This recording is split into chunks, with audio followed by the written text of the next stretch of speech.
করতেন, রসুল কিভাবে চলতেন, রসুল কি পোশাক পরতেন, রসুল কিভাবে খাইতেন, রসুল অন্যের সাথে কিভাবে কথা বলতেন, সমস্ত আখলাক আমার আপনার মধ্যে যখন আসবে তখন রসুলও আমাকে মহব্বত করবে। আর আল্লাহ পাক রব্বুল আলামিন বলেন, যে আমার রসুলকে মহব্বত করলো আমি আল্লাহ তাকে মহব্বত।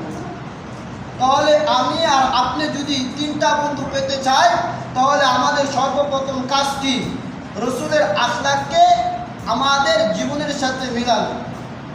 যদি রসুলের আখলাককে আমাদের সাথে মিলাইতে পারি তাহলে আল্লাহ পাক রব্বুল আলামিন ঘোষণা করেন, তাহলে তোমার তিনটা বন্ধু হবে। এক নম্বর বন্ধুর নাম হলো আমি আল্লাহ। আমি আল্লাহ যদি তোমার বন্ধু হয় তাহলে তোমার দুনিয়াতে কোনো টেনশন করার প্রয়োজন নাই, আখিরাতেও কোনো টেনশন করার প্রয়োজন নাই। আমি আল্লাহ তোমাকে দুনিয়াতেও সারাইব। আমি আল্লাহ তোমার জন্য দুনিয়াতেও বন্ধু, মৃত্যুর পর আখিরাতেও আমি আল্লাহ তোমার জন্য বন্ধু। এখন আমি জানতে চাই, আমার আল্লাহ যদি কিয়ামতের ময়দানে আমার বন্ধু হয়ে যায় তাহলে আমার হাসরের কোনো চিন্তা আছে? আমার বিরিজের কোনো চিন্তা আছে? আমার জাহান্নামের কোনো চিন্তা আছে? আমার কোনো টেনশন নাই।